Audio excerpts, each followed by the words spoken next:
Hello friends, जय माता दी। दोस्तों, चैत्र नवरात्रि 2026 19 मार्च से 27 मार्च तक मनाए जाएंगे। चैत्र नवरात्रि का पर्व हिंदू धर्म में बहुत ही प्रमुख माना जाता है। इस पर्व बहुत ही श्रद्धा और आस्था से मनाया जाता है। ये 9 दिनों का पर्व होता है। इसमें माँ दुर्गा के 9 स्वरूपों की पूजा आराधना की जाती है। लोग व्रत रखते हैं और धूमधाम से इस त्यौहार को मनाते हैं। अष्टमी के दिन कन्या पूजन होता है और इस बार रामनवमी यानी कि 9वें नवरात्रि में रामनवमी का पर्व मनाया जाएगा।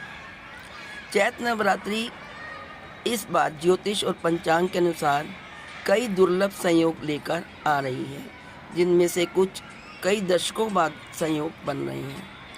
इन्हीं कारणों से चैत्र नवरात्रि बहुत ही विशेष नवरात्रि माना जा रहा है। आइए जानते हैं कौन से दुर्लभ संयोग हैं जो चैत्र नवरात्रि 2026 में आ रहे हैं। दोस्तों, वीडियो में आगे बढ़ने से पहले आपसे रिक्वेस्ट है कि यदि आप चैनल पर नए हैं तो चैनल को सब्सक्राइब कर लें। अजब गजब संसार चैनल को सब्सक्राइब करने के बाद बेल का आइकन भी प्रेस कर दें, ताकि मेरी आने वाली नई वीडियो की अपडेट्स आपके पास सबसे पहले पहुंच सके। आइए सबसे पहले जानते हैं कौन सा दुर्लभ संयोग है। 72 साल बाद प्रतिपदा पर अमावस्या का प्रभाव पड़ रहा है। इस वर्ष नवरात्र की शुरुआत चैत्र शुक्ल प्रतिपदा से हो रही है, लेकिन सूर्य उदय के समय ही अमावस्या तिथि का प्रभाव भी रहेगा। ज्योतिष के अनुसार ऐसा संयोग लगभग 72 साल बाद बन रहा है, जबकि चैत्र शुक्ल प्रतिपदा की शुरुआत 19 मार्च 2026 गुरुवार को सुबह 6:52 बजे हो रही है, जो 20 मार्च को सुबह 4:52 बजे समाप्त होगी। इस दिन चैत्र नवरात्र और घट स्थापना की जाएगी। तो दोस्तों, चैत्र के नवरात्र शुरू तो होंगे पुराने विक्रम संवत वर्ष में और समाप्त होंगे नए हिंदू नव वर्ष में। ऐसा लगभग 99 वर्ष बाद हो रहा है। 99 यानी कि 89 वर्ष बाद हो रहा है। इसे नए युग और नई ऊर्जा की शुरुआत का संकेत माना जाता है। दुर्गा देवी की कृपा से वर्ष शुभ रहने की मान्यता है। नंबर 2, एक साथ 3 शुभ योग लग रहे हैं। नवरात्र के पहले दिन ही 3 बड़े शुभ योग बन रहे हैं। शुक्ल योग, ब्रह्म योग और सर्वार्थ सिद्धि योग। ये तीनों योग एक ही नवरात्र में मिलना बहुत शुभ माना जाता है। इसके परिणाम स्वरूप पूजा पाठ और मंत्र सिद्धि में सफलता मिलती है।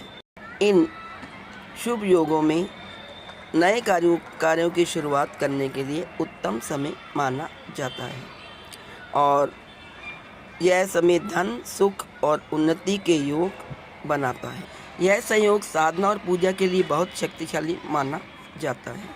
देवी आराधना से पितृदोष और नकारात्मक ऊर्जा दूर होने की भी मान्यता है। तीसरा है दोस्तों, माता दुर्गा का पालकी पर आगमन।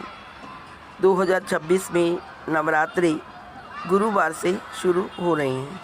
ज्योतिष शास्त्र के अनुसार जब नवरात्रि गुरुवार से शुरू होते हैं तो माता दुर्गा पालकी पर सवार होकर आती। दुर्गा जब पालकी पर सवार होकर आती है तो उसके कुछ शुभ संकेत नहीं होते। इसमें समाज में परिवर्तन होता है और देश में राजनीतिक और सामाजिक हलचल के भी संकेत मिलते हैं, और लेकिन भक्तों के लिए आध्यात्मिक उन्नति के लिए लाभदायक। चौथा है चतुर्ग्रही योग का प्रभाव। नवरात्र के समय सूर्य, चंद्रमा, शुक्र और शनि के प्रभाव से चतुर्ग्रही योग बन रहे हैं, जिसका ज्योतिषी अर्थ है कि कुछ राशियों के लिए धन और सफलता के योग बन रहे हैं और कुछ राशियों के लिए शुभ योग नहीं बन रहे हैं। धार्मिक कार्यों में वृद्धि के संकेत मिलते हैं और आध्यात्मिक साधना के लिए भी ये अनुकूल समय माना गया है। चैत्र नवरात्रि को हिंदू नववर्ष की शुरुआत भी माना जाता है और यह शक्ति उपासना का सबसे पवित्र समय है। इन 9 दिनों में माँ दुर्गा के 9 रूपों की पूजा की जाती है। दुर्गा के 9 रूप हैं शैलपुत्री, ब्रह्मचारिणी, चंद्रघंटा, कूष्मांडा, स्कंदमाता, कात्यायनी, कालरात्रि, महागौरी और महासिद्धि रात। संक्षेप में 2026 चैत्र नवरात्रि बहुत ही विशेष है क्योंकि 72 साल बाद अमावस्या और प्रतिपदा का प्रभाव 89 साल बाद वर्ष परिवर्तन का संयोग है। माता दुर्गा का पालकी पर आगमन है और चतुर्ग्रही ग्रह योग बन रहे हैं। इन्हीं कारणों से चैत्र नवरात्रि 2026 बहुत शक्तिशाली और फलदायी नवरात्रि माने जा रही हैं। जय माता दी।